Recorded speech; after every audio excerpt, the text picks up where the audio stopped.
नमस्कार, आप देख रहे हैं प्राइम न्यूज और मैं हूं आपके साथ मोनिका गुप्ता। कोरोना से त्राहिमाम त्राहिमाम, जी हां, पूरे देश की अगर बात करें तो लगातार कोरोना का कहर बढ़ता हुआ नजर आ रहा है। संक्रमण तेजी से फैल रहा है। ऐसे में अगर उत्तर प्रदेश की बात करते हैं तो यूपी में कोरोना का कहर किस कदर है यह अंदाजा लगाया जा सकता है उसके ताजा आंकड़े जो सामने आ रहे हैं। कोरोना वायरस का महासंकट देश में हर दिन के साथ बढ़ता जा रहा है। देश के बड़े बड़े शहरों में स्वास्थ्य व्यवस्था चरमरा गई है और मरीजों को बेड्स के लिए भटकना पड़ रहा है।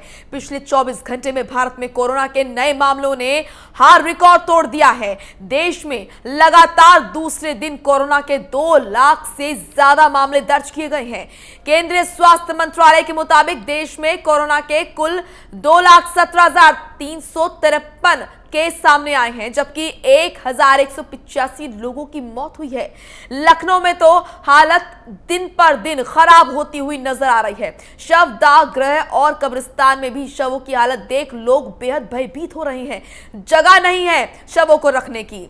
लखनऊ में बीते 24 घंटे में 5,183 नए संक्रमित मिले हैं।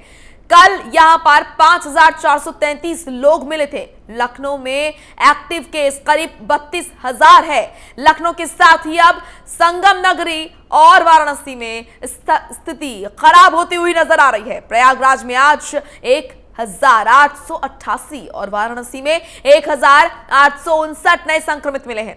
कानपुर में भी आंकड़ा 1,000 पार कर चुका है। 1,263 केस हैं, तो गोरखपुर में 1,000 के करीब पहुंच गए हैं केस। ये ताजा आंकड़े बता रहे हैं कि देश में क्या हालात हैं कोरोना के। और अगर बात करें उत्तर प्रदेश की तो स्थिति ऐसी जो कि डराने वाली है। लखनऊ में ऐसी तस्वीरें लखनऊ से सामने आई है जहां पर शवदाह गृह के बाहर शव जो है वो पड़े हुए हैं। उनके रखने के लिए व्यवस्था नहीं है, उनके रखने के लिए जगह नहीं है। कब्रिस्तान पर जगह कम पड़ गई है। ये नजारे दिखाते हैं कि आज कितना गंभीर हो गया है और कितनी गंभीरता से लेना चाहिए जनता को इस बीमारी को, क्योंकि लगातार जो बड़ा कारण माना जा रहा है कोरोना के कहर का वो ये माना जा रहा है कि आम जनता की तरफ से लापरवाही बरती जा रही है। लगातार स्थिति देखकर भी अनदेखी की जा रही है। घोर लापरवाही की वजह से अंजाम ये हो रहा है कि लगातार हम देख रहे हैं केसों में वृद्धि हो रही है। उत्तर प्रदेश की अगर बात करें, लखनऊ में स्थिति इतनी बेकाबू है कि लगातार मामले बढ़ रहे हैं। नेता हो या फिर आम जनता, लगातार कोरोना की जद में सभी लोग आते हुए नजर आ रहे हैं। और यहां पर एकमात्र इलाज यही है, सबसे बेहतर विकल्प अगर कोरोना की चेन को तोड़ने का कुछ है तो वो है आप बचाव करें, भयभीत ना हो लेकिन सतर्क रहें, मास्क जरूर लगाएं, सोशल डिस्टेंसिंग का पालन करें, क्योंकि जो सबसे बेहतर विकल्प है कोरोना से बचने का वो यही है कि इसकी चेन को तोड़ा जाए। इसकी चेन तभी टूटेगी जब सावधानी बरती जाएगी। तो आपको बता रहे थे ताजा आंकड़ों के बारे में, किस तरीके से भारत में लगातार स्थिति बेकाबू होती हुई नजर आ रही है। महाराष्ट्र सबसे ज्यादा प्रभावित राज्य माना जा रहा है, तो वहीं दिल्ली, उत्तर प्रदेश भी आप कहीं ना कहीं उसी लाइन पर आते हुए नजर आ रहे हैं। लगातार रिकॉर्ड तोड़ रहे हैं मामले। जिस तरीके से नए मामले सामने आ रहे हैं वो अपने आप में चौंकाने वाले। और यहां पर कहीं ना कहीं ये समझ जाना चाहिए आप लोगों को कि लगातार आपको क्यों कहा जा रहा है कि जरूरी काम होने पर ही घर से बाहर निकलें, क्योंकि जो स्थिति है वो इतनी ज्यादा भयानक है। दिल्ली की अगर बात करें, बेड्स की कमी है, प्लाज्मा की डिमांड ज्यादा बढ़ रही है, तो वहीं शवदाह गृह के अंदर जगह नहीं है अंतिम संस्कार किया जाए। शवों की जो दुर्गति हो रही है उसको देखकर लोग भयभीत हो रहे हैं। वो असहनीय पीड़ा जिनके परिवारों में कोरोना से संक्रमित लोग हैं, वो अंतिम दर्शन अपनों के नहीं कर पा रहे हैं और उनसे मिल नहीं पा रहे हैं, उनको छू नहीं पा रहे हैं। वो पीड़ा ना सहनी पड़े, इसके लिए जरूरी है इसकी चेन को तोड़ना। और चेन तभी टूटेगी जब आप लोग समझेंगे इसकी गंभीरता को, इसको गंभीरता से लेंगे। इसीलिए लगातार प्राइम न्यूज अपने दर्शकों को ये बता रहा है, ये अपील लगातार अपने दर्शकों से कर रहा है कि आप समझें किस तरीके से क्या भयावह स्थिति होती हुई नजर आ रही है। देश में लगातार कोरोना के मामले बढ़ रहे हैं और जो सबसे बड़ा भ्रम लोगों के अंदर था कि कोरोना वैक्सीन लेने के बाद वो कहीं ना कहीं सेफ है, तो ये भ्रम कहीं ना कहीं अब टूट गया है। वो तमाम डॉक्टर्स जिन्होंने कोरोना की दोनों डोज ले ली थी वो तक कोरोना की जद में है। यहाँ पर आपको बता दें कि सीएम योगी आदित्यनाथ जिन्होंने कोरोना की पहली डोज ले ली थी वो भी कोरोना संक्रमित है। तो ऐसे में ये जो बड़ा भ्रम लोगों ने पाल रखा था अपने मन में कि कोरोना की वैक्सीन लेने के बाद, जो डोज लेने के बाद लोग जो है सेफ हो जाएंगे, ऐसा कतई नहीं है। सावधानी बरतना जरूरी है। सावधानी ही एकमात्र इलाज है जिससे कि बचा जा सके कोरोना से। तो लगातार हम आपको दिखा रहे हैं प्राइम न्यूज पर ये आंकड़े किस तरीके से लगातार जो अपडेट आ रही है, आंकड़े किस तरह से लगातार बढ़ रहे हैं, ये हम आपको लगातार बता रहे हैं। खासकर कि उत्तर प्रदेश की अगर बात करें, लखनऊ से जो तस्वीरें सामने आ रही हैं वो डराने वाली हैं। तो लगातार फील्ड से हमारे सहयोगी जुड़े हुए हैं, हमारे रिपोर्टर्स जुड़े हुए हैं ताकि आप लोगों को बताया जा सके कि जमीनी हकीकत आखिर है क्या। लखनऊ से हमारे सहयोगी प्रणवीर पांडे हैं, बुलंदशहर से अशोक कुमार, कानपुर से आशीष तिवारी और दिल्ली से यश शर्मा। यश, सबसे पहले मैं आपके पास आऊंगी क्योंकि दिल्ली का जो हाल इस वक्त हम देख रहे हैं वो इतना ज्यादा भयानक है। हजारों की संख्या में एक दिन में केसेस आ रहे हैं, लगातार अपने ही रिकॉर्ड तोड़ रही है दिल्ली कोरोना के नए केसेस के मामले में। बिल्कुल मोनिका, देखिए दिल्ली की स्थिति जो है वो काफी ज्यादा खराब हो गई है और लगातार, जैसा ही आपने कहा है कि दिल्ली लगातार अपने ही रिकॉर्ड तोड़ती जा रही है, क्योंकि लगातार पिछले कई दिनों से जो संक्रमण दर है वो लगातार दुगनी तेजी रफ्तार से बढ़ रही है और पिछले 24 घंटे में 16,699 केस जो है मोनिका वो दिल्ली में आए हैं और वहीं 112 लोगों की मौत दिल्ली में हुई है। तो कहीं ना कहीं मौतों का आंकड़ा जो है वो भी पिछले 2 दिन में 100 के पार ही आ रहा है और ऐसे में देखा जा रहा है लगातार की जो मौत का कुल आंकड़ा है मोनिका वो 11,600 के पार हो गया है। तो कहीं ना कहीं स्थिति जो है वो दिल्ली में भयावह है। अब केंद्र सरकार और राज्य सरकार को यानी दिल्ली सरकार को इसके लिए अब कहीं ना कहीं ठोस कदम उठाने पड़ेंगे। हालांकि वैक्सीनेशन पे जोर दिया जा रहा है, बेड्स को जो है अस्पताल में बढ़ाया जा रहा है, चाहे वो नॉर्मल बेड हो, आईसीयू बेड हो, वेंटिलेटर बेड हो, उनकी क्षमता बढ़ाई जा रही है। इसी के साथ साथ ऑक्सीजन भी बढ़ाया जा रहा है मोनिका। और आज जो सेंट्रल हेल्थ मिनिस्टर है इंडिया के डॉक्टर हर्षवर्धन, उन्होंने भी आज एम्स का दौरा किया, वहां पर भी पूरे कोरोना को रोकथाम को लेकर तैयारियों का जायजा लिया और उसके बाद फिर एम्स के डायरेक्टर के साथ बैठ के सभी डॉक्टरों से चर्चा की। लेकिन हालांकि सभी डॉक्टरों ने एक सुर में मोनिका ये बात कही है कि दिल्ली में ऑक्सीजन की कमी है। तो अब अगर ऑक्सीजन की कमी है और ऑक्सीजन बेड की कमी है तो लगातार मौतें इसलिए दिल्ली में ज्यादा हो रही है। तो वो एक देखने वाली बात है और उसको जल्द से जल्द दूर करना होगा, नहीं तो दिल्ली में जो स्थिति अभी फिलहाल संक्रमण की चल रही है वो और खराब हो सकती है मोनिका। बिल्कुल, और लगातार आपसे मैं अपडेट लेती रहूंगी। यश, लखनऊ से प्रणवीर पांडे हमारे साथ जुड़े हुए हैं। प्रणवीर, लखनऊ की स्थिति किसी से छिपी नहीं है। वो तस्वीरें भैंसा कुंड की कोई देश का शख्स नहीं भूल पाएगा, जिससे कि रात में देखने में लग रहा था कि वो जगमगाहट जो है वो दियों की जगमगाहट है, लेकिन करीब से वही तस्वीर जो भयानक थी, वो जो दृश्य है शायद ही कोई अपने ज़हन से निकाल पाए। शवों का जो अंतिम संस्कार हो रहा था, कतार से शव जो रखे गए थे और उनका अंतिम संस्कार हो रहा था, इस तरह की तस्वीर लखनऊ से सामने आ रही है जो बताता है कितनी गंभीर स्थिति है लखनऊ की। जी मोनिका, निश्चित तौर पे लखनऊ की स्थिति बहुत ही भयावह है। चाहे वो मंत्री हो, चाहे वो आईएएस हो, चाहे मुख्यमंत्री हो, पूर्व मुख्यमंत्री हो, सभी कोरोना की चपेट में हैं। आपको बता दें कि लखनऊ में लगातार ये संख्या लगातार बढ़ती चली जा रही है, मरने वालों की संख्या लगातार बढ़ रही है और सबसे बड़ा आंकड़ा, जो साफ आंकड़ा नहीं निकल करके आ रहा है लखनऊ से, वो सबसे बड़ा यह है कि बहुत से ऐसे लोग हैं जो होम क्वारंटीन है, जिनकी तबीयत खराब है, वो अपने घर के अंदर हैं। उन्होंने एंटीजन टेस्ट कराया, पॉजिटिव आए और वो अपने घर में चले गए। किसी ना किसी तरीके से ये जो रिपोर्ट है, जो प्राइवेट लैब को जो अथॉरिटी नहीं दी गई है, परमिशन नहीं दिया गया है कि वो जांच करे। प्राइवेट लैब के लोगों का कहना है कि साफ तौर पर उनकी जो जांचें हैं वो 10 से 15 दिन तक, 8 दिन तक पेंडिंग जा रही है। दूसरी चीज मोनिका, एक चीज सबसे बड़ी जो जानने वाली बात है, समझने की चीज है कि लोग जब संपूर्ण लॉकडाउन पे लगातार आरोप लगा रहे थे, लगातार उंगलियां उठा रहे थे, जब पिछले 2020 में मार्च में कोरोना का संक्रमण उत्तर प्रदेश में सहित हिंदुस्तान में जब शुरू हुआ और देश के प्रधानमंत्री नरेंद्र मोदी ने लॉकडाउन लगा दिया, तो कई विपक्ष के लोगों ने कहा कि लॉकडाउन समस्या का हल नहीं है। आज उसी का नतीजा उत्तर प्रदेश में देखने को मिल रहा है, पूरे देश में देखने को मिल रहा है कि जिस तरीके से कोरोना का संक्रमण का चैन पिछले 10 दिनों के अंदर इतना हाई स्पीड पकड़ा है और इतना फ्लो गया है। मरने वालों की संख्या, आपको बता दें कि सूत्रों की अगर माने तो अब आदमी को मरने के लिए कोरोना संक्रमण में सिर्फ 9 सेकंड लग रहे हैं। 9 सेकंड के अंदर आदमी मर जा रहा है, बात करते करते आदमी गिर रहा है और वो एक्सपायर हो जा रहा है। तो अब हम आपको परसों की स्थिति बताएं। परसों रात से 3 पेशेंट जो लगातार मीडिया से अपना सहयोग चाहते हैं, फोन करते हैं कि किसी भी प्रकार से उनको बेड मिल जाए। 3 लोगों के लिए मैंने जिला अधिकारी अभिषेक प्रकाश से कहा और उनको कहते कहते रात 3 बज गए। 11 बजे से बताना शुरू किया, रात 3 बज गए और सुबह 7 बजे तक तीनों मरीज मर गए और तीनों लोगों को ना बेड मिला, ना अस्पताल मिला, ना आईसीयू मिली, ना एम्बुलेंस मिला। लखनऊ की स्थिति है कि रिटायर्ड जज, जो रिटायर्ड जिला जज है, वो पॉजिटिव पाए जा रहे हैं। लगातार हेल्पलाइन नंबर पे फोन कर रहे हैं, हेल्पलाइन नंबर पे ना फोन उठ रहा है।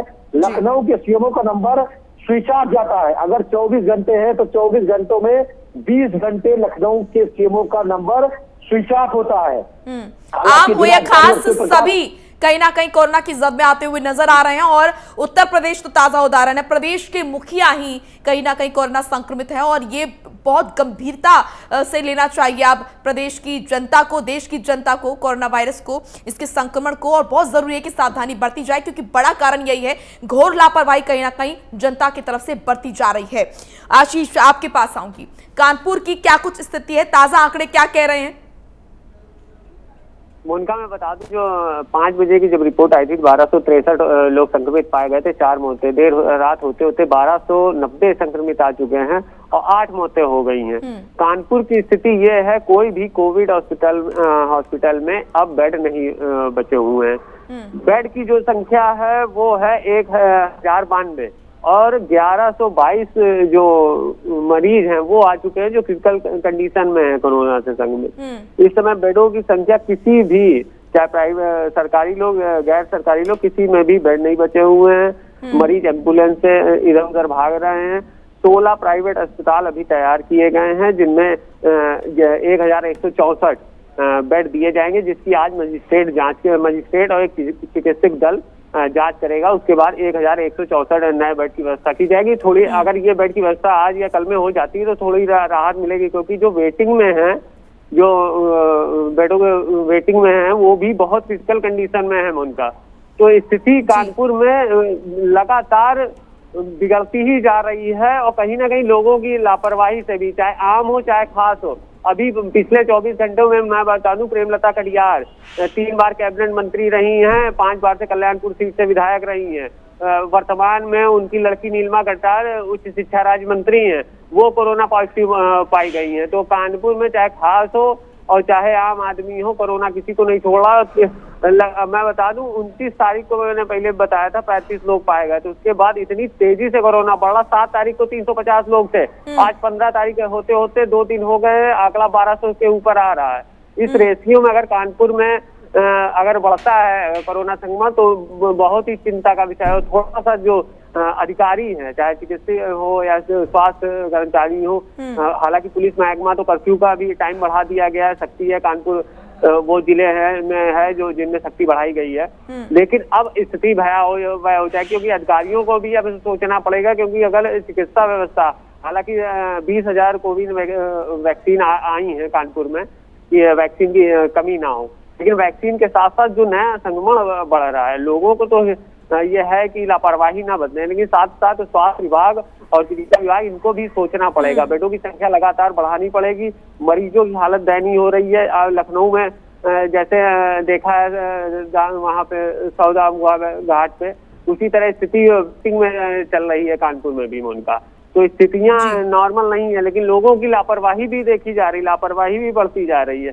तो कहीं ना कहीं अगर कानपुर उन जिलों में है जहां बहुत तेजी से कोरोना संक्रमण बढ़ रहा है। जी मोनिका, आऊंगी आशीष आपके पास, लगातार अपडेट लेते रहूंगी। बुलंदशहर चलते हैं, अशोक कुमार लगातार वहां से बने हुए हैं। अशोक, बुलंदशहर की अगर बात की जाए, क्या कह रहे हैं ताजा आंकड़े? क्या यहाँ पर सब ठीक है या फिर यहाँ पर भी स्थिति बेकाबू है? बिल्कुल मोनिका, आपको बता दूं, बुलंदशहर के आंकड़े आपको बता दूं, 24 घंटे में करीबन 240 कोरोना पॉजिटिव निकले। आंकड़े लगातार इजाफा करते हुए दिख रहे हैं कि लगातार कोरोना संक्रमित के बुलंदशहर के करीबन 100 गांवों में ये पूरी तरह से अपने पैर फैला सका है और पूरी तरह से कोरोना प्रत्येक गांव में जा चुका है। करीबन 100 गांवों का अपडेट ये है कि 100 गांवों की लगातार कोरोना की रिपोर्ट पॉजिटिव आ रही है। लगातार 240 आंकड़े पिछले साल से ज्यादा आंकड़े इस अप्रैल के महीने में दिख रहे हैं। पिछले साल कुल 150 आंकड़े थे अप्रैल के महीने में, 500 के करीब अप्रैल के महीने में आंकड़े हो चुके हैं। आंकड़े इस लगातार बढ़ने से कहीं प्रशासन पूरी तरह से सतर्कता निभाने के लिए जनता से अपील कर रहा है। जनता के लिए देर रात की जिस कदर डीएम और सीएमओ के साथ मीटिंग चली है, मीटिंग में तत्काल जितने भी दिशा निर्देश दिए गए हैं, सीएमओ लगातार डोज लेने के लिए, लगातार जनहित के लिए लोगों से अपील कर रहे हैं। लगातार डोज लगाने के लिए 45 और 60 साल के जो बीच के हैं उनको ज्यादा से ज्यादा वैक्सीन लगाई जाए। अब देखना यह हो कि लगातार कोरोना रिपोर्ट है वो लगातार इजाफा कर रही है। 240 आना बहुत बड़ी चिंता है, क्योंकि बुलंदशहर के 100 गांवों में कोरोना पूरी तरह से फैल चुका है और उनको रोकना बिल्कुल काबू से बाहर है, क्योंकि लगातार अब जनता के ऊपर ही निर्भर है कि बुलंदशहर में नाइट कर्फ्यू भी लग चुका है। अब हालांकि करीबन आंकड़े जिस कदर बढ़ रहे हैं, करीबन 1000 के आंकड़े लगातार के करीब ही पहुंचने वाले हैं कि तो जो नाइट कर्फ्यू का जो टाइम है वो भी घट सकता है कि 8 से 6 बजे तक भी कर सकते हैं। कि मैं जिस सीएससी पर खड़ा हूँ, आप देख सकते हैं ये औरंगाबाद सीएससी ग्रामीण क्षेत्र का सीएससी है। यहाँ पर करीबन आसपास के करीबन 15 से 20 गाँव इसको टच किया जाता है इस सीएससी को। लगातार इसमें अब कोविड वैक्सीन का भी काम चल रहा है और वैक्सीन के भी लगातार चल रहा है, तो आंकड़े बड़े चिंतक हैं। और नाइट कर्फ्यू लगने के बाद भी जनता सतर्कता निभानी चाहिए, क्योंकि पंचायत चुनाव भी है, कल नॉमिनेशन भी होना है और नॉमिनेशन की भीड़ को लेकर 2 आदमी को एलाइव करा गया है डीएम की तरफ से। तो 2 ही आदमी गए नॉमिनेशन करने के लिए, जो प्रधान प्रत्याशी है या जिला प्रत्याशी, 2 लोग ही प्रत्याशी का अपना नॉमिनेशन कर सकते हैं। ज्यादा भीड़ कही तो कोविड-19 नियम के अनुसार और धारा 144 के नियम के अनुसार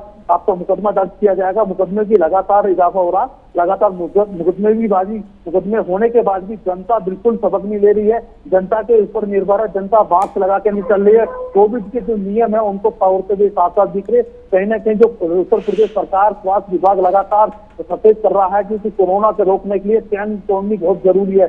चैन तोड़ने के लिए जनता का सहयोग चाहिए। जनता बिल्कुल पिछले साल बिल्कुल लापरवाही बरती जा रही है लोगों की तरफ से, बड़ा कारण यही है। रणवीर, आपके पास आऊंगी। अब कहीं ना कहीं लखनऊ की अगर हम बात करें तो कोरोना यहाँ पर इतना विकराल रूप ले चुका है कि संसाधन जो है, संसाधनों की इतनी कमी है कि अब संसाधन वहां पर बहुत छोटे नजर आ रहे हैं। जी मोनिका, अब संसाधन यहाँ पर छोटे नजर आ रहे हैं। सरकार पूर्ण रूप से फेल है। हर आदमी के जहन में बैठ चुका है कि लॉकडाउन ही हम सबकी सुरक्षा है, हम सबका बचाव है। आपको बता दें कि लखनऊ के जो बड़े बड़े मार्केट हैं, अमीनाबाद हो चाहे डालीगंज हो, कई ऐसे मार्केट हैं जिनके व्यापारियों ने, व्यापारी संगठनों ने बैठक किया है और बैठक करने के बाद फैसला ले लिया है कि हम सरकार लॉकडाउन करे या ना करे, हमारी अगर जान रहेगी, हमारी अगर जिंदगी रहेगी, परिवार की जिंदगी रहेगी, तभी हम आगे बिजनेस कर पाएंगे।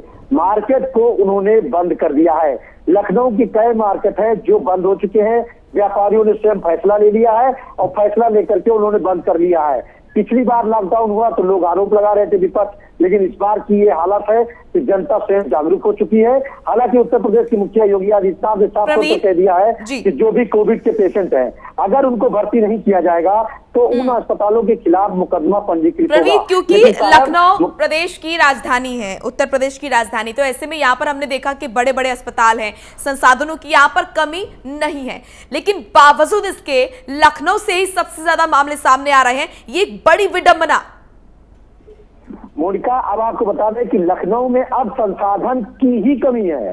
जनता जागरूक हो चुकी है। अस्पतालों में बेड नहीं है, एम्बुलेंस नहीं है, दवाएं नहीं मिल रही हैं, लोग रोड के किनारे तड़प रहे हैं, उनको कोई भर्ती करने वाला नहीं है, कोई पूछने वाला नहीं है। फोन करिए, सुबह से लेकर शाम तक फोन करिए तो जिला अधिकारी अभिषेक प्रकाश का फोन तो उठता है, लेकिन कोई उसका रिजल्ट नहीं आता, कोई रिस्पांस नहीं मिलता है। अधिकारियों को मैसेज करिए, उसका कोई रिस्पांस नहीं मिलता है। हर आम आदमी को एक पत्रकार से एक उम्मीद होती है, एक उनके दिमाग में बैठता है कि हमें अगर मीडिया में जाएंगे, मेरी बातों को बढ़ाई जाएगी तो उसमें हमें कुछ रिलैक्स मिलेगा। लेकिन आपको बता दें कि रिलैक्स के नाम पर सिर्फ उनको भरोसा मिलता है, उनको वादा मिलता है, और भरोसे और वादे के बीच में उनके मरीज का दम टूट जा रहा है। बिल्कुल, और जो तस्वीरें सामने आ रही है वो इतनी भयभीत करने वाली है, इतनी ज्यादा भयभीत करने वाली है कि अगर अभी नहीं रुके तो फिर आगे इतनी ज्यादा स्थिति जो है वो बेकाबू हो जाएगी, जो संभाले नहीं संभलेगी। आऊंगे आपके पास रणवीर। बुलंदशहर से अशोक लगातार जुड़े हुए हैं, कानपुर से आशीष लगातार जुड़े हुए हैं। आशीष, आपके पास आऊंगी।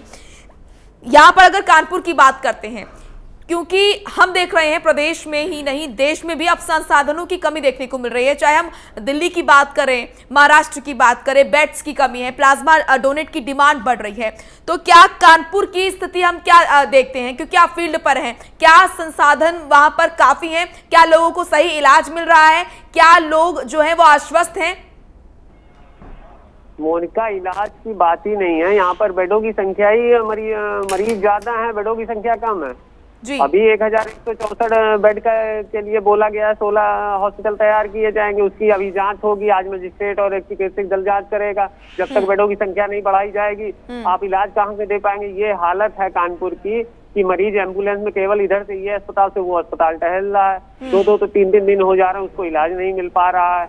कहीं ना कहीं अब जो सरकार है और अधिकारी हैं, चाहे स्वास्थ्य विभाग हो, चिकित्सा विभाग हो, इनको सोचना पड़ेगा, क्योंकि संसाधन बिल्कुल लड़ाम हो चुका है। सरकार अब विपक्ष भी लगातार सवाल उठा रहा है, लोग भी कह रहे हैं। अगर आप उनको बोल रहे हो कि मास्क लगाओ कोरोना को, लगातार प्राइम न्यूज भी अपील कर रहा है। लेकिन अब उनसे आप अगर बोल रहे हो कि कोरोना प्रोटोकॉल का पालन करें और सब कुछ, तो वो उल्टा जवाब दे रहे हैं कि सरकार अभी तक क्या कर रही थी। इतने संसाधन, यानी कि पिछला लॉकडाउन जो लगाया गया था उससे कोई सीख ही नहीं ली है। कोरोना वैक्सीन आ गई है, उसके बाद भी लोग कोरोना संक्रमित हो रहे हैं। तो उत्तर प्रदेश में नहीं, इंडिया में, मोनिका मैं बता दूं, लोगों को बिना लॉकडाउन के काबू करना, या तो सख्ती से कदम आप उठाएं। अभी नाइट कर्फ्यू लगाया गया है, तो उसका बढ़ा दिया गया है टाइम, 8 से 7 होगा। शाम 8 बजे से लग जाएगा 7 बजे तक। अभी कानपुर की मैं स्थिति बता दूं, अगर बगल वाला पड़ोसी अगर मेरा जा रहा है मार्केट में, तो वो दूसरा बगल वाला सोचता मैं क्यों ना जाऊं, मैं पहले उससे ले लूं सामान। इस तरह का भीड़ बढ़ती है, लोगों को काबू करना बहुत मुश्किल है। अगर हम, प्राइम न्यूज भी एक जिम्मेदार चैनल है, वो लगातार अपील करता है। हम लोग भी, हमारे जो साथी रिपोर्टर हैं वो भी लगातार अपील करते रहते हैं। बिल्कुल, आप लगातार फील्ड पर उतर रहे हैं, अपनी जान को जोखिम में डाल रहे हैं, ताकि जो हमारे दर्शक हैं वो देख पाए धरातल पर क्या स्थिति है, वो जान पाए कि आखिर कैसे लोग लापरवाही बरत रहे हैं, अस्पतालों में क्या स्थिति है और किस तरीके से क्या कुछ तस्वीर सामने आ रही है। लगातार हमारे रिपोर्टर्स फील्ड से जुटे हुए हैं, अपनी जान जोखिम में डालकर वो लगातार प्राइम न्यूज के दर्शकों तक अपडेट पहुंचा रहे हैं। बिल्कुल आशीष, आपने सही कहा। अशोक, आपके पास आऊंगी। क्या बुलंदशहर में भी यहाँ पर संसाधनों की कमी देखी जा रही है? क्या कोरोना के जो पेशेंट्स हैं उनको सही इलाज मिल पा रहा है? बिल्कुल, आपको बता दूं कि मोनिका लगातार जिस कदर कोरोना बिल्कुल बुलंदशहर में 240 जिस कदर 24 घंटे में जो केसेस आए हैं, जो केसेस आते हैं जो कोरोना पॉजिटिव होते हैं, उनका होम क्वारंटाइन, यानी कि जहां पर उनका आवास है वहीं क्वारंटाइन कर दिया गया। उनका L1 हॉस्पिटल तक भी नहीं पहुंचाया जा रहा, ताकि उनको अच्छा इलाज मिल सके और अच्छी व्यवस्था मिल सके, ऑक्सीजन अच्छी मिल सके।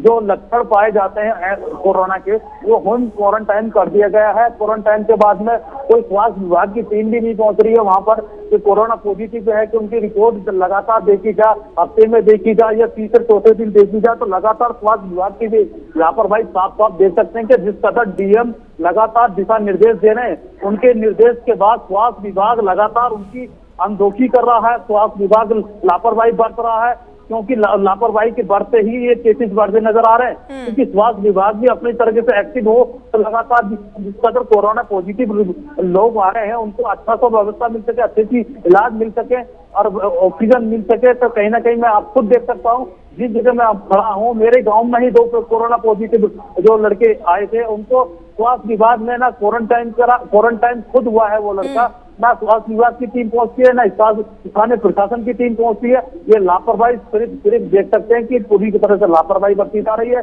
जो कोरोना पॉजिटिव आ रहे हैं उनका बेहतर इलाज नहीं मिल रहा है, ऑक्सीजन नहीं मिल रही है। लगातार उत्तर प्रदेश के मुख्यमंत्री साहब कह चुके कि इलाज अच्छा मुहैया कराया जाएगा स्वास्थ्य विभाग की तरफ से और ऑक्सीजन भी दिलाई जाएगी। तो कहीं ना कहीं ग्राउंड जीरो पर जाकर देखे, प्राइम न्यूज भी जनता से अपील कर रहा था, कहीं ना कहीं जो प्रशासन है वो लापरवाही बरत रहा है। उसका लापरवाही के बढ़ते ही बुलंदशहर में कोरोना पॉजिटिव की संख्या लगातार बढ़ रही है। जी बिल्कुल, आऊंगे आपके पास में। लगातार प्रणवीर भी जुड़े हुए हैं हमारे साथ लखनऊ से। प्रणवीर, क्या ये माना जाए, क्योंकि लोग जो हैं वो लापरवाही बरतने से बाज नहीं आ रहे हैं, तो क्या अब सिर्फ और सिर्फ पूर्ण रूप से लॉकडाउन लगाना ही अब सामने विकल्प रह गया है? क्योंकि इलाहाबाद हाई कोर्ट ने भी कहा है कि इस पर विचार किया जाए, बहुत जरूरी है प्रदेश में पूर्ण रूप से लॉकडाउन लगे, क्योंकि यही एक तरीका है कि कोरोना के संक्रमण को रोका जा सकता है। जी मोनिका, निश्चित तौर से आप देखिए कि सीबीएसई बोर्ड की परीक्षाएं रद्द कर दी गई, यूपी बोर्ड की परीक्षाएं रद्द कर दी गई। संपूर्ण लॉकडाउन की मांग कर रही है जनता, लगातार जनता ये चीज चाह रही है कि अब संपूर्ण लॉकडाउन कर दिया जाए। लेकिन आप देखिए जो पंचायत चुनाव है, कल पंचायत चुनाव का जो वोटिंग का जो प्रतिशत रहा वो 71% रहा। 71% वोटिंग हुआ। अगर 71% वोटिंग हुआ, बूथ से लोग जा रहे हैं, ड्यूटी से लोग आ रहे हैं, और इस तरीके से भीड़ कल जो देखने को मिली पोलिंग बूथों पर, उससे देखने से लग रहा है कि जो 4 चरण के जो मतदान है, ये जब मतदान खत्म हो जाएंगे, सरकार तब जब किसी फैसले पे पहुंचेगी तब तक बहुत देर हो चुकेगा, तब तक बहुत देर हो जाएगा। और जनता के लिए स्थिति, एक तरफ प्रधान हर घर पर पहुंच रहे हैं अपनी प्रचार करने के लिए, जिला पंचायत के लोग पहुंच रहे हैं, बीडीसी के लोग पहुंच रहे हैं, सदस्य के लोग पहुंच रहे हैं। कहीं ना कहीं ये जो प्रधानी चुनाव है, ये देश को बहुत बड़ी संकट में झोंक रहा है, जिस पर सरकार बिल्कुल निगाह नहीं कर रही है। सरकार लगातार चुनाव कराने में लगी है। आपको बता दें कि जो अधिकारी हैं, अब जनता जागरूक है और जनता लगातार सतर्कता बरत रही है, लेकिन जो अधिकारी हैं अब ये लगातार बिल्कुल ताजा उदाहरण उत्तर प्रदेश है। लगातार जिस तरीके से बड़े अफसर, बड़े अधिकारी कोरोना की जद में आ रहे हैं, खुद प्रदेश के मुखिया कोरोना संक्रमित है, इससे समझ जाना चाहिए, चाहे आम हो या खास हो, लगातार कोरोना की जद में लोग आ रहे हैं। इसलिए सावधानी बरतना हर किसी के लिए जरूरी है। आप सभी का बहुत बहुत शुक्रिया। आप सभी ने ग्राउंड जीरो से रिपोर्ट दिखाई, बताया क्या है ताजा आंकड़े, किन किन जिलों से क्या कुछ तस्वीरें हैं, वो तमाम आपने तस्वीरें हम तक पहुंचाई। स्वागत है आपका हमारी खास पेशकश कोरोना से त्राहिमाम, जिसमें हम आपको बता रहे हैं देश की क्या कुछ स्थिति है, कैसे लगातार देश में कोरोना के मामले बढ़ रहे हैं, और अलग अलग राज्यों की हमने आपको तस्वीरें दिखाई। खासकर के अगर उत्तर प्रदेश की अगर हम बात करते हैं तो लखनऊ से सबसे ज्यादा भयभीत करने वाली तस्वीरें सामने आ रही है, जहां पर शवदाह गृह के बाहर शवों की कतार जो है वो लगी पड़ी है, लेकिन शवों को रखने की जगह नहीं है। वहीं आपको बता दें कि उत्तर प्रदेश में लगातार लोग कोरोना की जद में आ रहे हैं, और जो सबसे बड़ा कारण माना जा रहा है वो ये माना जा रहा है कि लोग लापरवाह हैं। जागरूकता की कमी नहीं है, लेकिन जानबूझकर यहां पर लापरवाही बढ़ती जा रही है। इसीलिए लगातार प्राइम न्यूज आपसे यह अपील कर रहा है कि कोरोना की चेन को तोड़िए, और इसको तोड़ने का एक ही मात्र इलाज है, और वो ये है कि आप मास्क लगाएं, सोशल डिस्टेंसिंग का पालन करें, और जरूरी काम होने पर ही घर से बाहर निकले। तो यूपी में कोरोना का कहर किस कदर बढ़ता जा रहा है, ये ताजा आंकड़े हम आपको दिखा रहे हैं। आपके जिले के क्या है हालात, ये आप देखिए। कानपुर में ये ताजा आंकड़े बयां कर रहे हैं कानपुर की क्या है स्थिति। लखनऊ में पिछले 24 घंटे में 5183 नए केस सामने आए हैं। प्रयागराज में 1888 नए केस सामने आए हैं। वहीं बात करें वाराणसी की तो 1859 नए मामले वाराणसी से। कानपुर में 1363 नए मरीज सामने आए हैं।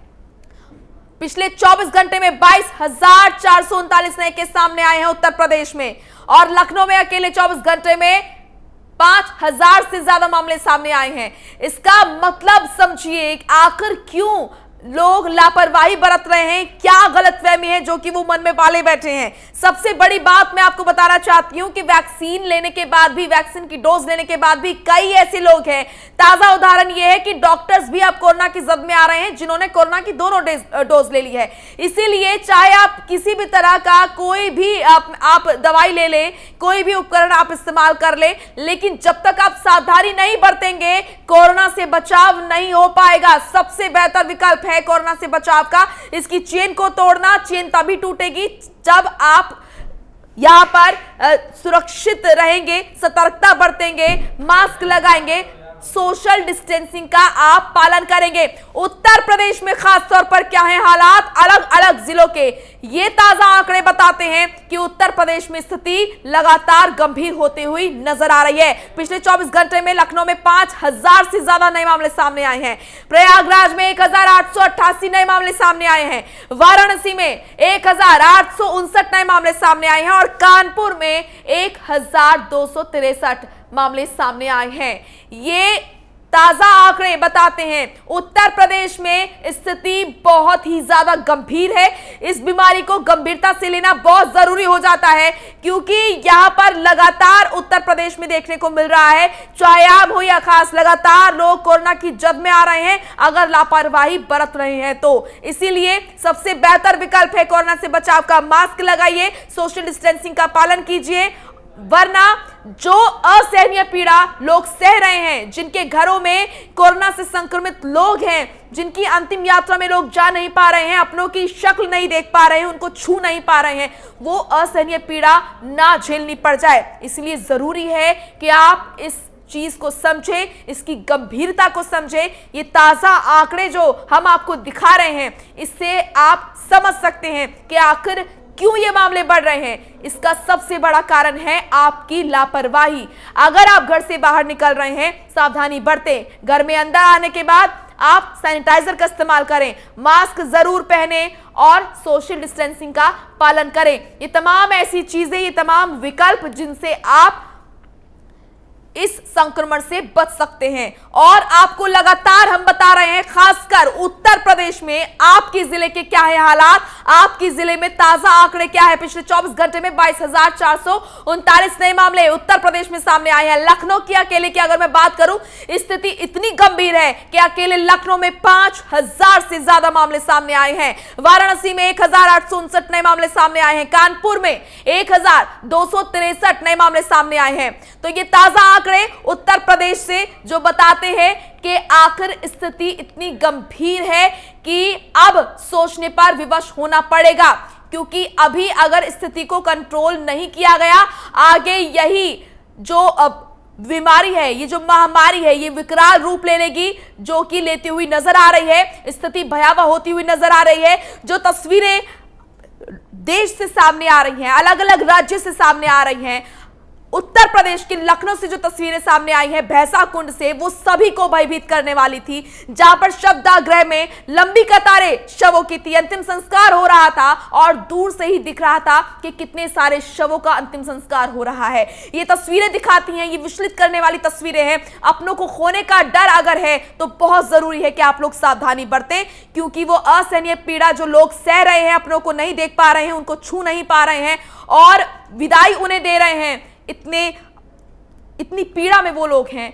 जिन पर ये तमाम चीजें बीत रही हैं। इसलिए लगातार हमारे रिपोर्टर्स जमीन से जुड़े हुए हैं, फील्ड से लगातार आप तक अपडेट पहुंचा रहे हैं कि आखिर क्यों यहां पर मामले बढ़ रहे हैं। अलग अलग जिलों से लगातार हमारे रिपोर्टर्स जुड़ रहे हैं, हम बता रहे हैं कि क्या है ताजा आंकड़े, क्या स्थिति बनी हुई है। अब आप ये देखिए कि देश में संसाधनों की कमी देखी जा रही है। पहले ना ही ऑक्सीजन की कमी थी, ऑक्सीजन सिलेंडर्स भी मिल पा रहे थे, बेड्स भी मिल पा रहे थे, प्लाज्मा डोनेट भी हो रहे थे, लेकिन अब ना ही बेड्स उपलब्ध हो पा रहे हैं और प्लाज्मा डोनेट की यहां पर डिमांड भी बढ़ रही है। साथ ही साथ संसाधनों की इतनी भारी कमी है कि अब लोग तड़प तड़प कर मर रहे हैं। तो लगातार हमारे रिपोर्टर्स फील्ड से जुड़े हुए हैं, उनसे लेंगे अपडेट। आगरा से मानवेंद्र हमारे साथ जुड़े हुए लगातार। मानवेंद्र, आगरा की क्या कुछ स्थिति है? आगरा में ताजा आंकड़े क्या बताते हैं, क्या स्थिति आगरा की? आपको बता दूं मोनिका, जिस तरीके से कोरोना का संक्रमण जो दूसरी लहर है वो कह जा रही है, उससे आगरा भी अछूता नहीं है। अगर बात की जाए तो 24 घंटे के अंदर 295 नए मामले सामने आए हैं। वहीं अगर टोटल 48 घंटे की बात की जाए तो 530 नए मामले बिल्कुल सामने हैं। और हालात किसका दर है कि हॉस्पिटल में बेड नहीं है, ऑक्सीजन नहीं मिल पा रही है, प्लाज्मा डोनेटर पहले बहुत सामने आते थे लेकिन अब कोई भी नहीं आ रहा है। सबसे आपको बताना चाहूंगा, आगरा से जुड़ी जो सबसे बड़ी खबर है वो ये है कि कोरोना के संक्रमण के चलते ताजमहल और अन्य स्मारकों को भी 15 मई तक बंद कर दिया गया है। तो कहीं ना कहीं अगर देखा जाए तो कोरोना का संक्रमण एक बार फिर पुराने पिछले साल की तरह अपना कहर जाता हुआ नजर आ रहा है और उससे ज्यादा तेजी से कहर जाता हुआ नजर आ रहा है। इसलिए संस्कृति मंत्रालय ने निर्देशन देते हुए कि आगरा में आने वाले पर्यटकों की संख्या काफी ज्यादा थी, ऐसे में इनको देखते हुए ताजमहल को और अन्य स्मारकों को बंद करने का निर्णय दिया गया है। मोनिका, आपको बताना चाहूंगा कि जिस तरीके से चुनाव का माहौल था, कल मतदान हो रहा था, उस दौरान भी जो प्रशासनिक लापरवाही देखने को मिली, लोगों ने बिल्कुल सोशल डिस्टेंसिंग का पालन नहीं कराया है, लोगों से कहीं मास्क नहीं देते, सैनिटाइजर की व्यवस्था नहीं की। तो कहीं ना कहीं अब जो प्रशासनिक चूक है, लोगों की लापरवाही तो है ही है, साथ में जो प्रशासनिक चूक है वो भी अब इस कोरोना के संक्रमण को आगे तेजी से बढ़ाने की मददगार साबित हो रही है। ऐसे में अगर अभी प्रशासनिक हमला नहीं जाना तो उत्तर प्रदेश के हालात और ज्यादा बुरे हो सकते हैं। आपको बताना चाहूंगा, सीएम योगी का साफ आदेश था कि जहां भी 4 से ज्यादा केसेज आते हैं उस एरिया के 20 घरों को बैरिकेड करके अभी ब्लॉक कर दिया गया, लेकिन आगरा में ऐसी कहीं भी देखने को नहीं मिल रहा है। कई कॉलोनियों से 50-50 से ऊपर केस आ चुके हैं, लेकिन वहां पर कुछ भी ऐसे कुछ नहीं किया जा रहा, ना वहां सैनिटाइजेशन कराया जा रहा है, ना ही अधिकारियों द्वारा कोई वहां पर ऐसी पुख्ता कोई इंतजाम किए जा रहे हैं जिससे कि लोगों को राहत मिल सके। जो लोग जिनके घरों से कोविड पेशेंट आए हुए वो लोग बाहर घूमते हुए नजर आ रहे हैं। तो ऐसे में कैसे संक्रमण पर रोक लगेगी, अपने आप में बड़े सवाल खड़े करते हुए नजर आता है। मोनिका, बिल्कुल, आपके पास आती रहूंगी मानवेंद्र, लगातार अपडेट देती रहूंगी। दिल्ली से यश हमारे साथ जुड़े हैं। यश, बात करें दिल्ली और उत्तर प्रदेश की, दोनों ही जगहों पर स्थिति इतनी ज्यादा गंभीर है जो कि बेकाबू होती हुई अब नजर आ रही है। क्या हम ये माने कि दोनों ही उत्तर प्रदेश की अगर हम बात करें, दिल्ली की अगर हम बात करें, दोनों ही जगह एक दूसरे के लिए मुसीबत बन सकती हैं, क्योंकि बड़ी संख्या में लोग दिल्ली से उत्तर प्रदेश से दिल्ली आते हैं कामकाज के लिए, नौकरी के लिए?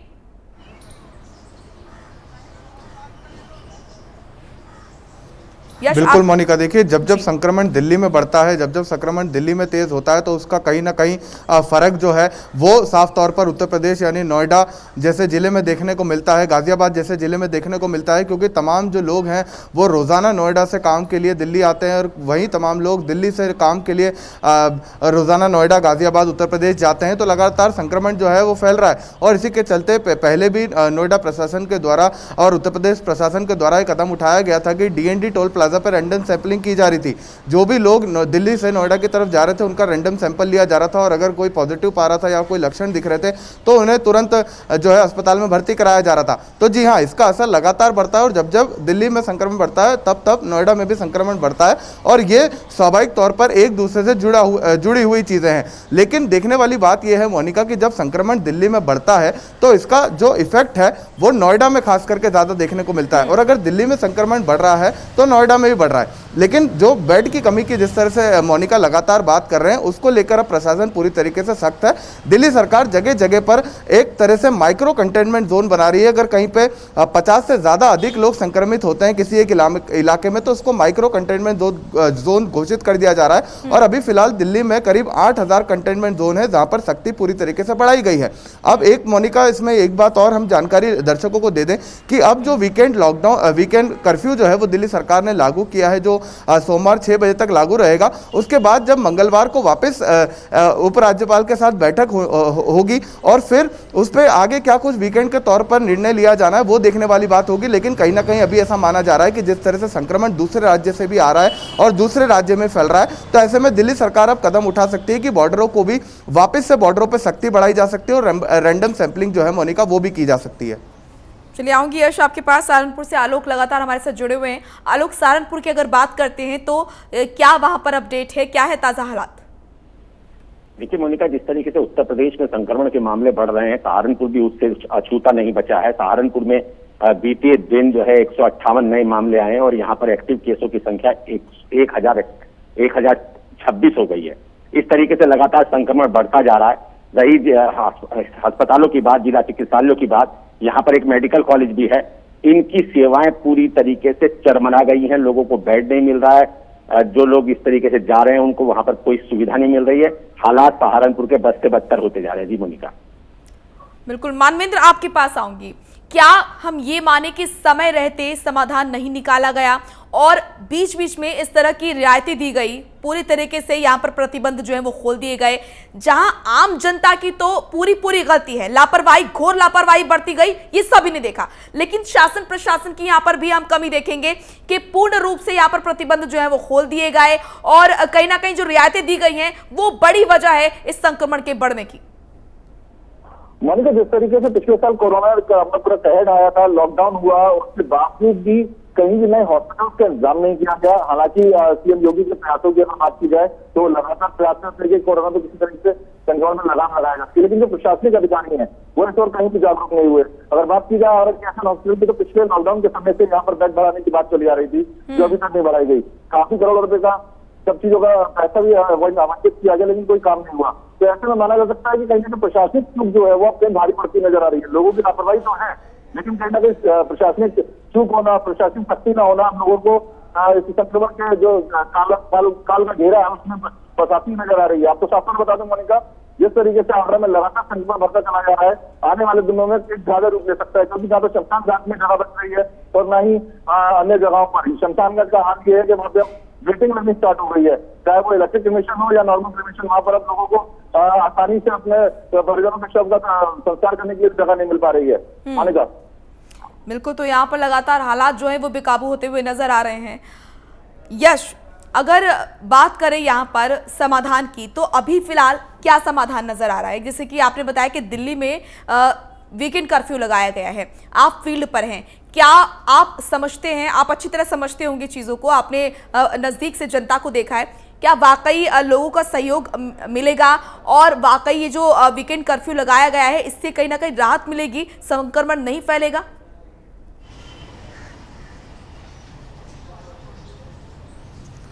देखिए मोनिका, लगातार बात यही की जाती है कि तमाम केंद्र सरकार है, चाहे वो हो चाहे राज्य सरकारें हो, लगातार कोरोना संक्रमण कम करने के लिए लगातार प्रयास कर रही है, पाबंदियां लगा रही हैं, सख्ती की जा रही है और लगातार स्वास्थ्य सुविधाएं जो है वो बढ़ाई जा रही हैं। लेकिन जो लोग हैं वो कहीं ना कहीं लापरवाही दिखाई अभी भी दे रहे हैं। दिल्ली की जनता की बात करें मोनिका, तो दिल्ली की जनता अभी भी कुछ ऐसे हिस्से हैं जहाँ पर पूरी तरीके से लापरवाही बरती जा रही है। यस, हम लगातार कोरोना को लेकर बातचीत कर रहे हैं, हम दर्शकों तक अपडेट पहुंचा रहे हैं, लेकिन मैं खासतौर पर ये जानना चाहती हूँ, क्योंकि आप जनता के बीच में रहते हैं, फील्ड पर रहते हैं, आखिर किस तरह की गलतफहमी, किस तरह के भ्रम पाले बैठे हैं लोग, जो उनको लगता है कि कोरोना उनको नहीं हो सकता है?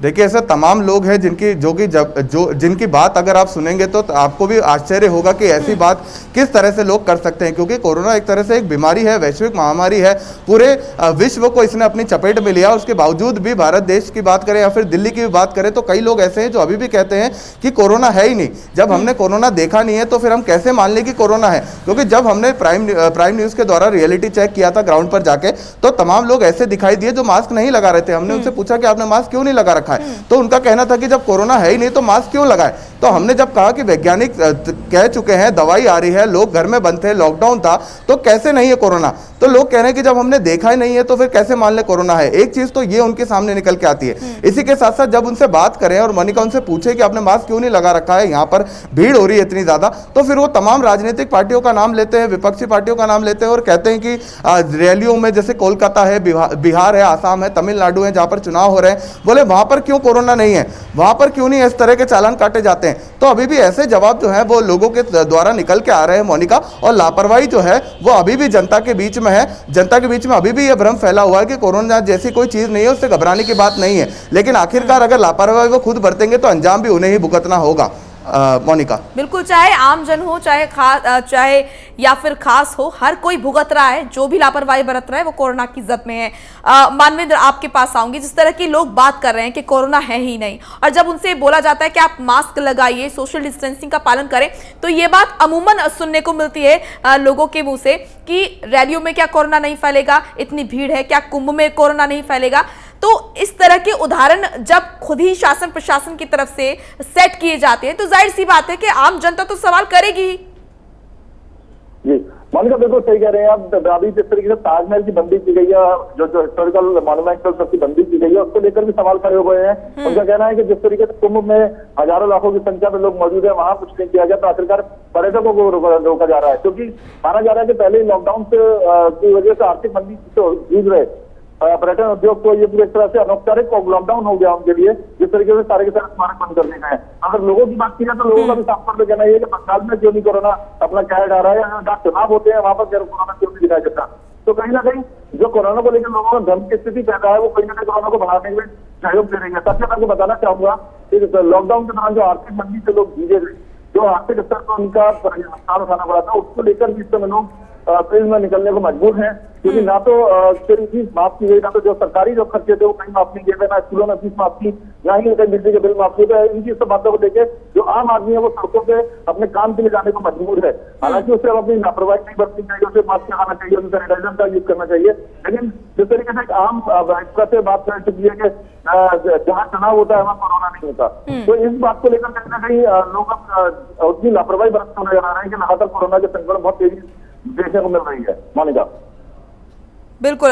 आलोक, क्या ये माना जाए कि शासन प्रशासन की ये बड़ी चूक और बड़ी कमी है, क्योंकि इजाजत दी जाती है, इस तरह के एग्जाम्पल सेट किए जाते हैं, रैलियां कराई जा रही हैं, चुनाव कराए जा रहे हैं, ऐसे पीक पर हम लोग हैं कि ये सुपर स्प्रेडर जो कोरोना है इस कदर फैल रहा है कि अब शवदाह गृह के बाहर लंबी कतारें हैं शवों की, अंतिम संस्कार ठीक से नहीं हो पा रहे हैं, कब्रिस्तान में जगह नहीं है शवों को रखने की, और क्या कल्पना कर रहे हैं हम, और किस तरह की हमें तस्वीरें और देखनी आगे बाकी है?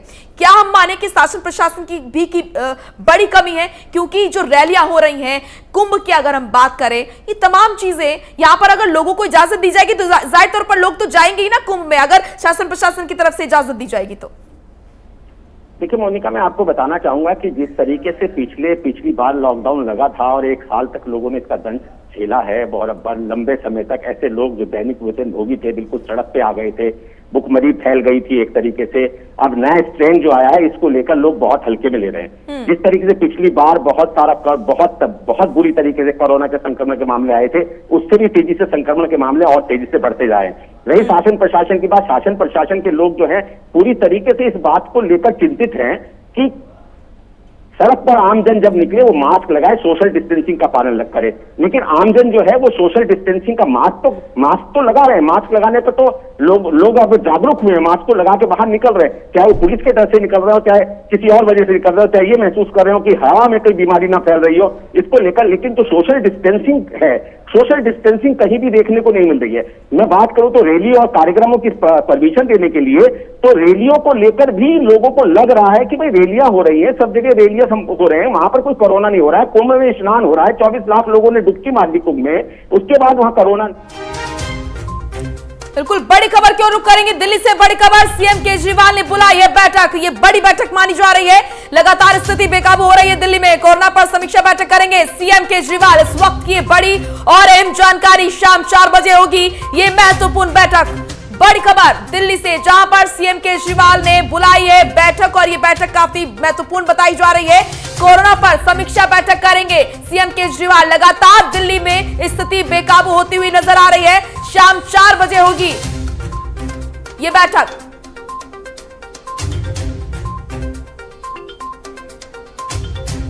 यश, दिल्ली के सीएम अरविंद केजरीवाल ने बैठक बुलाई है, काफी महत्वपूर्ण ये बैठक मानी जा रही है क्योंकि खासकर दिल्ली में स्थिति जो है वो बेकाबू होती हुई नजर आ रही है।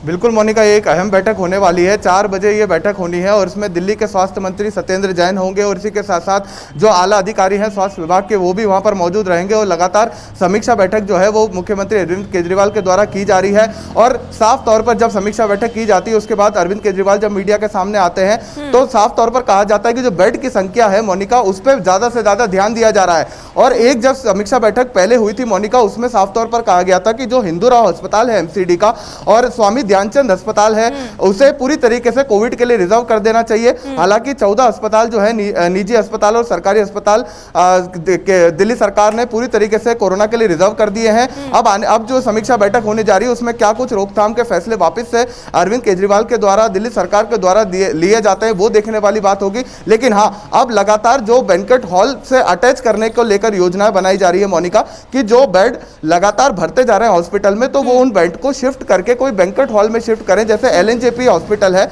उसे अभी पूरी तरीके से कोविड के लिए रिजर्व नहीं किया गया है, लेकिन एलएनजेपी हॉस्पिटल के ठीक सामने एक बैंक्वेट हॉल है जिसे उन्होंने एलएनजेपी के साथ अटैच किया और वहां पर बेड लगाए हैं। तो अब लगातार समीक्षा बैठक करके यही जो है अरविंद केजरीवाल की अपील है कि पहली बात तो लोग सावधान रहें, हॉस्पिटल में बेड बढ़ाए जाए, ऑक्सीजन बेड बढ़ाए जाए, इसी के साथ साथ वैक्सीनेशन जो है वो जन जन तक पहुंचाई जाए। तो इसको लेकर ही आज शाम को फिर से समीक्षा बैठक होनी है और आने वाले जो फैसले लिए जाएंगे वो उस बैठक के बाद निकल के आएंगे मोनिका। बिल्कुल, और माना जा रहा है कि कई सारे बड़े फैसले लिए जा सकते हैं सीएम केजरीवाल की तरफ से। आऊंगी आपके पास यश, मानवेंद्र आपके पास आऊंगी क्योंकि लगातार आप लोग फील्ड पर हैं, लगातार आप देख रहे हैं, आप हर जगह से हर एंगल से लोगों को देख रहे हैं। लोग जब बाहर रेस्टोरेंट में खाना खा रहे हैं या फिर बाहर जब रैलियां होती हैं या फिर अस्पतालों की स्थिति भी आपने देखी है अंदर से, तो कहेंगे कि जमीनी हकीकत को आप जानते हैं। मैं आपसे जानना चाहूंगी मानवेंद्र, क्या आपको लगता है कौन कौन से वो बड़े कदम उठाने चाहिए? अगर हम पूर्ण लॉकडाउन की बात करें तो आप भी जानते हैं कि आम जनता को भी बहुत दिक्कतों का सामना करना पड़ता है और राजस्व का भी नुकसान होता है कहीं ना कहीं सरकार को। तो कौन से वो कदम उठाने चाहिए सरकार को और क्या जनता को ख्याल रखना चाहिए कि हम इस बीमारी से जीत सके? मोनिका, सबसे पहले तो ज्यादा से ज्यादा टेस्टिंग बढ़ाई जाए, जितनी ज्यादा टेस्टिंग होगी उतना ज्यादा कोरोना से निजात पाने में आसानी होगी। लेकिन आपको एक और बात बताना चाहूंगा कि आरटीपीसीआर की जो टेस्टिंग है उसमें इस समय कोरोना पॉजिटिव स्ट्रेन जो सेकंड स्ट्रेन आया है ये पूरी तरह से पकड़ में नहीं आ रहा है। आगरा के अंदर लगभग 70 से ज्यादा ऐसे केस हैं जो कि कोरोना नेगेटिव बताया गया आरटीपीसीआर की टेस्टिंग में, लेकिन जब उनका सीटी स्कैन कराया गया, चेस्ट सीटी कराया गया, तो उसमें वो लोग पॉजिटिव पाए गए। तो कहीं ना कहीं हमें खतरनाक स्ट्रेन है जो कि आरटीपीसीआर की पकड़ में भी नहीं आ रहा है। तो ऐसे में लोगों को मैक्सिमम टेस्टिंग बिल्कुल मानवेंद्र, ये गंभीर बात आपने बताई है कि यहाँ पर जो टेस्टिंग हो रही है उसमें भी कहीं ना कहीं गलती पाई जा रही है। मानवेंद्र, आपको बता दूं, मैम का ये डॉक्टर से जब बात की है, आगरा के सीएमओ से बात की गई, तो मैं साफ तौर पर कहना था कि जो नया स्ट्रेन आ रहा है, कई बार ये जो गले और नाक से जो स्वैब लिया जाता है जिसको टेस्टिंग के लिए यूज करते हैं corona positive negative find out करने के लिए, तो उसकी तरह ही अन्य शरीर के अन्य हिस्सों में भी अब इस तरह से कोरोना का जो इम्पैक्ट है वो बढ़ता चला जा रहा है। इसी कारण जब सीटी होता है तो उसको पूरी जांच में पता चल जाता है कि आखिरकार जो लंग्स है वो कंडीशनल काफी ज्यादा खराब हो चुकी है। उनकी 70 से ज्यादा ऐसे पेशेंट है जो कि नेगेटिव पाए गए, लेकिन जब उनके लंग्स की टेस्टिंग की गई है तो उनके लंग्स लगभग 50% से ज्यादा इफेक्टिव नजर आए, और माना जा रहा था कि उन लोगों को सिर्फ हॉस्पिटल में एडमिशन इसलिए नहीं मिल रहा है क्योंकि साफ तौर पर कह दिया गया है कि जो पॉजिटिव होंगे उन्हीं को कोविड हॉस्पिटल में एडमिशन मिलेगा। नॉर्मल हॉस्पिटल उनको एडमिशन दे नहीं रहे हैं, प्राइवेट कोविड हॉस्पिटल में उनको एडमिशन न मिलने के कारण जो मौतों की संख्या है वो लगातार बढ़ती चली जा रही है। तो ऐसे में कहीं ना कहीं सरकार को इस पर ध्यान देना होगा। तभी आपको बताता हूँ मोनिका। चलिए बड़ी खबर क्यों रुक करेंगे, बड़ी खबर आ रही है लखनऊ से। सीएम योगी ने टीम 11 के साथ की है बैठक। इस वक्त की बड़ी और अहम जानकारी, सभी जिलों के डीएम, कमिश्नर और सीएमओ के साथ बैठक उन्होंने की है और सीएम ने वीडियो कॉन्फ्रेंसिंग के जरिए की है बैठक। प्रदेश के मुखिया सीएम योगी आदित्यनाथ कोरोना संक्रमित है, लेकिन बावजूद इसके टीम 11 के साथ वो लगातार वीडियो कॉन्फ्रेंसिंग के माध्यम से बैठकें कर रहे हैं, क्योंकि प्रदेश में जो स्थिति बनी हुई है कोरोना को लेकर वो काफी चिंताजनक है। आलोक, आपके पास आऊंगी, लगातार आप बने हुए सहारनपुर से हमारे साथ। आलोक, क्या हम ये माने कि अब कहीं ना कहीं ऐसी स्थिति आ गई है कि सब राम भरोसे हो गया है? आम जनता को ये समझना होगा कि जब तक वो यहाँ पर लापरवाही बरतना बंद नहीं करेंगे, जब तक वो सावधानी नहीं बरतेंगे, तब तक ये संक्रमण जो है वो खत्म नहीं होगा। यहाँ पर हालांकि ये देखा जा रहा है कि जिसको कोरोना है, जिसकी फैमिली में कोरोना हो रहा है, वही इस चीज की गंभीरता को समझ रहा है। तो ऐसा क्या किया जाए कि सभी लोग समझ पाए इसकी गंभीरता को, क्योंकि तस्वीरें लगातार सामने आ रही है, लगातार आंकड़े सामने आ रहे हैं, लेकिन बावजूद इसके लोग लापरवाही बरत रहे हैं। लेकिन मोनिका, बिल्कुल ठीक बात है कि संक्रमण बहुत तेजी से बढ़ रहा है और लोग बहुत लापरवाही कर रहे हैं। इसके लिए बहुत जरूरी है कि प्रशासन को, जो चिकित्सा विभाग है उसको, मैं सहारनपुर की आपको स्थिति बताना चाहूंगा कि सहारनपुर की चिकित्सा विभाग की स्थिति बहुत दयनीय है। यहाँ पर लोग जो है जिनको कोरोना हो रहा है, जिनकी तबीयत खराब है, वो हॉस्पिटल के बाहर बैठे हैं और उनको इलाज तक नहीं दिया जा रहा। ये स्थिति है। अब मैं बात करूं तो जागरूकता में सभी लोगों को सोशल डिस्टेंसिंग का पालन करना होगा, मास्क लगाना होगा, अपने हाथों को बार बार धोना होगा, सैनिटाइज करना होगा। इसके लिए जन जागरण की जरूरत है। जितने भी हमारी एनजीओ हैं, सामाजिक संस्थाएं हैं, सरकार के साथ वो भी आए, सड़कों पर उतरे और सड़कों पर उतरकर इस बात का आह्वान करें, इस बात की जागरूकता करें कि ये बीमारी जो है वैश्विक बीमारी है, किसी की भी जान ले सकती है। बीमारी किसी जाति और मजहब को देखकर नहीं आती है। इसलिए सभी लोग जो है इसका पालन करें, सोशल डिस्टेंसिंग का पालन करें, बार बार हाथ को धोएं, सैनिटाइज करें और 2 गज की दूरी बहुत है जरूरी। बिल्कुल, और प्राइम न्यूज़ लगातार अपने दर्शकों से अपील करता है। बहुत बहुत शुक्रिया आप सभी का, आप लोग बने रहिए, लगातार आपसे अपडेट लेते रहेंगे और आपसे प्राइम न्यूज़ लगातार यही अपील करता है कि सावधानी बरतें। सबसे बेहतर विकल्प यही है कोरोना से बचने का कि आप सावधान रहें, सतर्क